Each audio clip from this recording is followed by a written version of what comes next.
नमस्कार। आज एक बहुत ही महत्वपूर्ण बिंदु पर अब चूँकि मैं आज चंद्र पर्वत पर बनने वाले स्वास्तिक चिन्ह पर बात कर रहा हूँ। इसका ये बिल्कुल मतलब नहीं है कि अगर आपके हाथ में किसी और पर्वत पर स्वास्तिक है तो आप इसको नहीं देख सकते। आप देख सकते हैं। चंद्र पर्वत के अलावा भी ये किसी भी पर्वत पर बने, उस पर्वत पर भी आप इसके फल को उस रूप में देखेंगे। बस हाँ, जो मैं कारकत्व बताऊंगा, चूँकि चंद्रमा पर बनने वाले स्वास्तिक पे मैं बात कर रहा हूँ तो मैं उससे रिलेटेड कारकत्व बताऊंगा। बाकी आपके दूसरे पर्वत पर होंगे तो उससे रिलेटेड कारकत्व पे आप सेम बिंदु वैसा ही समझना, फल वैसे ही आपको मिलेंगे। ठीक है, अब आते हैं इसके मेन टॉपिक पर। तो देखिए, मैं पहले ही बता दूँ, अब तक आपने यूट्यूब पे इस चिन्ह को लेके जो भी सुना होगा, कृपया करके उसको एकदम साइड में रख दें। ठीक है ना। और हो सकता है आपको वो पॉइंट ज़्यादा सही लगता होगा, आप मानिए जो आपको मानना है। लेकिन अगर आप पूरी जानकारी चाहते हैं और सच्ची जानकारी चाहते हैं तो वीडियो पूरा देखिएगा। पूरा देखने के बाद में आप अपने लाइफ से जो मैं बातें बता रहा हूँ उसको रिलेट कीजिए अगर आपके हाथ में है तो। ठीक है, और उसके बाद में डिसाइड करें कि ये आपको खुश होने का विषय है या अलर्ट होने का विषय है। ठीक है, चूँकि ये बिंदु जो आज का जिसको बता रहा हूँ, एक भाई ने कमेंट्स भी किया था। उन्होंने 2 बार कमेंट्स किया है कि आप स्वास्तिक चिन्ह के बारे में बताइए। तो ठीक है, चलिए आज इसके बारे में डिटेल से बात करते हैं। एक रिक्वेस्ट है, जो वीडियो पहली बार देख रहे हैं, अगर आपको वीडियो देखने के बाद लगे कि मुझे दोबारा सुनना चाहिए, कुछ काम का लगे मेरी बातें, तो आप सब्सक्राइब कर सकते हैं और लाइक कीजिएगा। मुझे अच्छा लगता है, प्रोत्साहन मिलता है। ठीक है, चलिए टॉपिक पे आते हैं। देखिए, मैं पहले ही कहा जैसे कि जो भी सुनी सुनाई बातें हैं आपको यूट्यूब पे, उसको थोड़ी देर के लिए हटा दीजिए। देखिए, एक चीज़ हमेशा मान के चलिए, ये जो ज्योतिष है ना, इसकी एक शाखा है हस्तरेखा। इसकी बहुत सारी शाखाएँ हैं। तो ये ज्योतिष की कोई भी शाखा हो, बिना आपको सनातनी धर्म के जो हमारे वेद पुराण हैं, है ना, उनसे रिलेटेड अगर आप बातें नहीं करेंगे या उनको समझने की कोशिश नहीं करेंगे तो आप ज्योतिष को नहीं समझ सकते। ये मान के चलिए, आपको आध्यात्मिक आपको होना ही होगा। आप इसको एक साइंस के रूप में देखेंगे तो ज्योतिष कभी भी एक साइंस नहीं है, न हो सकता है। ये साइंस नहीं है, ये साइंस से भी ऊपर की चीज़ है। इसको अध्यात्म से आपको जोड़ना पड़ेगा। ठीक है, तो मैं ये टॉपिक इसलिए ज़्यादा बता रहा हूँ क्योंकि हम कोई भी सनातनी हैं, हिंदू धर्म में खास करके, जब भी हम कुछ भी अच्छा मंगल कार्य करते हैं, घर में पूजा पाठ हो, कोई भी मंगल कार्य हो, हम स्वास्तिक जरूर बनाते हैं। देखिए, मैं कुछ टॉपिक से हट के प्रवचन नहीं दे रहा, मैं टॉपिक पर ही हूँ। मैं ये प्रस्तावना दे रहा हूँ ताकि आप इस चीज़ को समझें, फिर मैं डायरेक्ट पॉइंट पे आऊँगा। ठीक है ना। ये हो गया आपका स्वास्तिक का चिन्ह। अब यहाँ पे ध्यान क्या देना अपने को, हम देखते हैं कि कोई भी हमारी पवित्र पूजा पाठ या फिर कोई मंगल कार्य हम वहाँ पे ये बनाते हैं। अब इसका अर्थ क्या होता है? स्वास्तिक, सु प्लस अस्ति। ठीक है, मतलब होता है स्वस्ति, यानी मंगल, अच्छा होने वाला, अच्छा करने वाला, कल्याणकारक। स्वास्तिक मतलब होता है कल्याण करने वाला। ठीक है, ये कल्याणकारी चिन्ह है। इसको हम भगवान गणेश जी से, वैसे ही हम माता लक्ष्मी के पास से शुभ लाभ लिखते हैं तो हम स्वास्तिक बनाते हैं, वैसे ही हम अपने जो भी पूजा पाठ के स्थल में हम इसको यूज करते हैं। मंगल कारण, ये भगवान से प्रार्थना करते हैं कि ये हमारे लिए जो भी अनुष्ठान पूजा पाठ जो भी हम कर रहे हैं मंगल कार्य, वो हमारे लिए अच्छा हो, कल्याण करने वाला हो, ऐसी हम कामना के साथ में ये करते हैं। ठीक है ना। अब यहाँ पे जो देखने वाली क्या बात आती है, आप देख रहे हैं इस चिन्ह को, सबसे पहले इसको मैं देखना स्टार्टिंग से बनाता हूँ। ये हो गया एक प्लस का चिन्ह। ठीक है, अब आप क्या देखेंगे, यहाँ पे 4 पिलर हैं। ये पहला पिलर हो गया, दूसरा, तीसरा और ये चौथा। अब उस पर मैंने रेखाएं खींच दी हैं, तो अब ये पूरी तरीके से स्वास्तिक बन गया। ये जो पहला पिलर है ना, ये अपने आप में बताता है आपके धर्म को। 4 हमारे मुख्य बिंदु होते हैं, धर्म, अर्थ, काम और मोक्ष। ठीक है, तो ये 4 पिलर है ना, हर इंसान के लाइफ में ये चीज़ें होती हैं।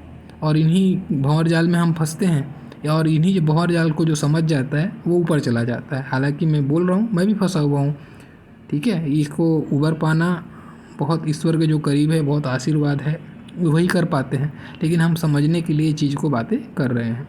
देखिए धर्म, अब धर्म का जो ये पिलर जो खड़ा है वर्टिकल, ये धर्म को बता रहा है। तो उसकी जो शाखा यहाँ पे निकली है ना, वो क्या बता रहा है, आपके मन को, मन। अब यहाँ पे क्या संबंध बनता है, अगर हम अपने मन की चंचलता को नियंत्रण कर लें। अब मन की चंचलता को कैसे नियंत्रण कर सकते हैं, हम धर्म से नियंत्रण कर सकते हैं, हमारी धार्मिक सोच से नियंत्रण कर सकते हैं। मन क्या है एक्चुअली, मन क्या है आपका, कामना है, धारणा है आपकी, ठीक है। और आपका क्या है, आपके अंदर में जो जो भावना है, जो भी आप चाहते हैं, वो मन है। मन चंचल है, आपको दौड़ाते रहता है, ये प्राप्त कर लूँ, वो प्राप्त कर लूँ। तो वो धर्म सम्मत हो, जो भी आपकी प्राप्ति है ना, वो धर्म सम्मत हो। कहने का मतलब किसी का अहित करके ना हो, अनैतिक रूप से ना हो, ये हमको ध्यान रखना है। हमारा मन अनैतिक ना हो किसी चीज़ को हासिल करने में। तो ये हमको यहाँ पे ये संबंध बताया, ठीक है। दूसरा जो पिलर है ना, ये अर्थ है। अर्थ मतलब क्या हुआ, हमारा धन है ना, जो हम आज के समय में पैसा बोलते हैं। तो ये इसका संबंध किससे जोड़ा गया है, इसको बुद्धि से जोड़ा गया है। अब देखो, बुद्धि और कुबुद्धि दो चीज़ें हो सकती हैं, सुबुद्धि कुबुद्धि। तो पैसा जो हम कमा रहे हैं, जो भी हम अर्निंग कर रहे हैं, वो हमारा अर्थ जो है ना, एक सुबुद्धि के माध्यम से हमको अर्जित हो। किसी को ठग के, किसी को चीट करके अगर हम कमाते हैं तो हम ये भंवर जाल में फंसे रहेंगे, ठीक है ना। कहने का मतलब यहाँ पे ये निकल के आता है। वैसा ही अगर आप ये तीसरा पिलर को देखेंगे ना, ये हमारा काम है। अब काम क्या है, भोग है। काम मतलब भोग। अब इसको हम काम वासना से जोड़ते हैं, ठीक है, वो भी भोग ही है।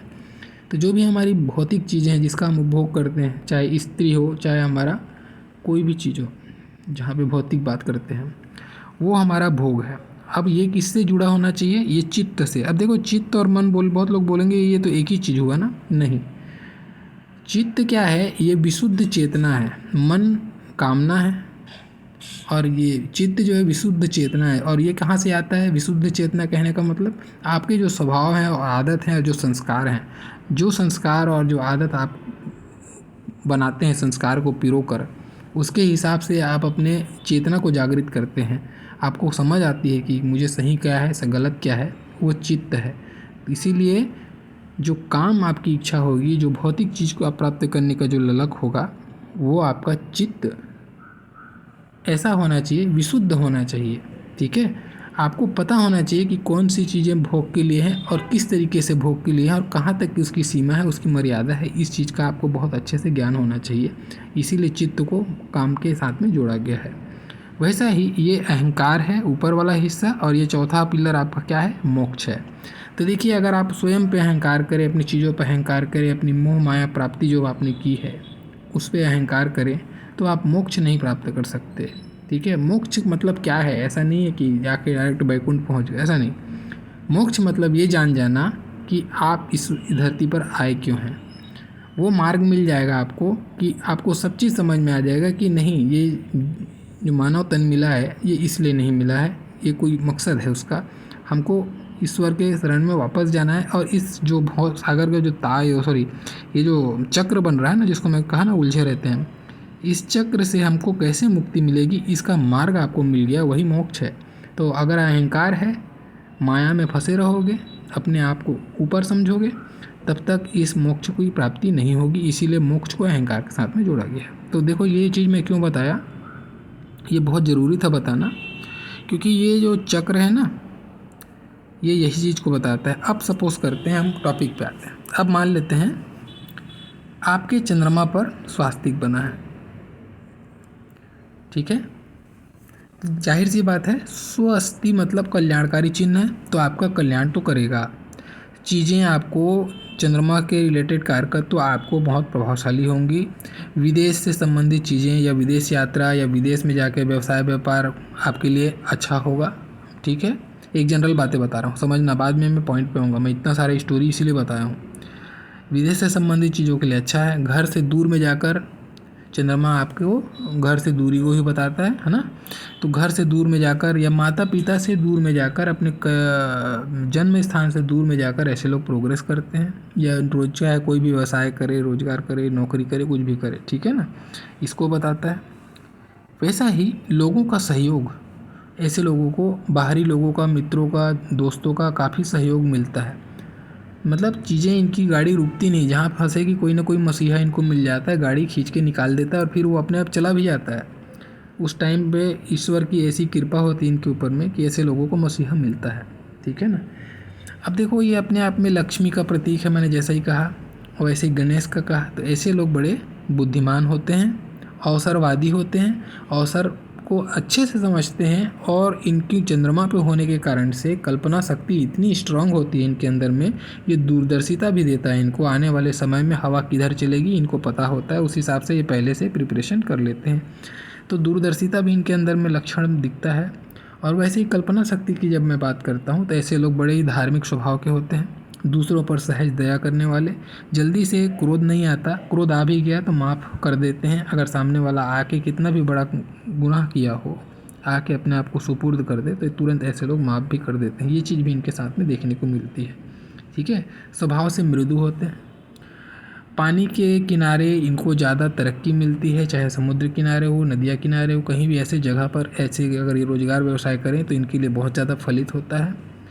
ये कोई भी ज़मीन पे जहाँ पर भी घर बनाएंगे या कहीं पर भी ये ज़मीन खरीदेंगे, उस ज़मीन में पानी की दिक्कत ऐसे लोगों को नहीं आती, पानी अच्छा मिल जाता है इन लोग को, ठीक है। ये इस चीज़ को भी बताता है। ये तो हो गई जनरल बातें। अब क्या सबके साथ में ऐसा होगा? क्या सबके साथ में ये चीज़ें होंगी? आराम से सुचारू रूप से जीवन चलेगा? देखिए, मैंने अभी इस चिन्ह के बारे में इतनी सारी कहानियाँ बताई हैं ना। अब अगर आपका चरित्र आपने इस तरीके से बिल्ड किया है कि आपको, मैंने पहले कहा, ये अलर्ट है, ठीक है ना, आपको इस तरीके से फॉलो करना पड़ेगा। अगर आपको स्वास्तिक है, आपके शुभ कर्म थे, शुभ आशीर्वाद था ईश्वर का, इसीलिए आपको स्वास्तिक चिन्ह मिला हुआ है। अब आप उसका दुरुपयोग कर रहे हैं, कहने का मतलब अपनी कार्यशैली इस प्रकार से आपने बनाई हुई है, अर्थ की प्राप्ति हो रही है दुर्बुद्धि से, ठगी से, मन आपका ऐसा बना हुआ है कि कामना ऐसी कर रहे हैं, आपकी बिल्कुल चलायमान है, सब प्राप्त कर लूँ, लोभ ऐसा भरा हुआ है आपके अंदर में, स्वार्थी बनने की कोशिश कर रहे हैं आप। तो ऐसे समय में फिर ये आपको नेगेटिव रिजल्ट ज़रूर देगा, ज़रूर नेगेटिव रिजल्ट देगा, ये मान के चल लीजिए आप, ठीक है। तो ये स्वास्तिक का चिन्ह अगर आपके हाथ में है तो आप इसको क्या देखा भी, ये क्या होगा? बहुत लोग बोलेंगे कलयुग में तो ऐसा ही चलता है, तो बिल्कुल चलता है। अब हम हस्तरेखा पे प्योर बात करते हैं। देखिए, इसके लिए सबसे इम्पोर्टेंट चीज़ है ना, 3 मुख्य रेखाओं में केवल मस्तिष्क रेखा पर आपको नज़र रखना है। देखिए, अगर आपकी मस्तिष्क रेखा धूमिल है, फैली हुई है, द्वीप युक्त है, कहने का मतलब ऐसा द्वीप बन रहा है, आइलैंड बन रहा है, या फिर कोई भी प्रकार से मस्तिष्क रेखा चाहे हिल डुल के चल रही है, ऐसी लहर खा के, कोई भी प्रकार से मस्तिष्क रेखा अगर दूषित चल रही है और उस पर स्वास्तिक है, तो ये स्वास्तिक आपको बहुत बुरा रिजल्ट देगा, ठीक है। तब आपको भले यूट्यूब में आपने बहुत प्रशंसा इसकी सुन ली होंगी कि मैं तो लक्ष्मीपति बन जाऊंगा, अभी ऐसा हो जाऊंगा, वैसा हो जाऊंगा। कुछ नहीं, ये आपको बहुत तकलीफ़ देगा। आपको बार बार आप कितना भी करके पैसे कमा लेंगे, वो पैसे आपको फिर से गिरा देगा वापस नीचे, ही फिर से आपको कमाना पड़ेगा। ये कुछ चीज़ें हैं, ठीक है। तो माफ़ कीजिएगा, कुछ नीचे कुछ म्यूजिक का प्रोग्राम हो गया। मैं टॉपिक यहीं ख़त्म करता हूँ। हालांकि मैंने इस चिन्ह से संबंधित जानकारी दे दी है, उम्मीद करता हूँ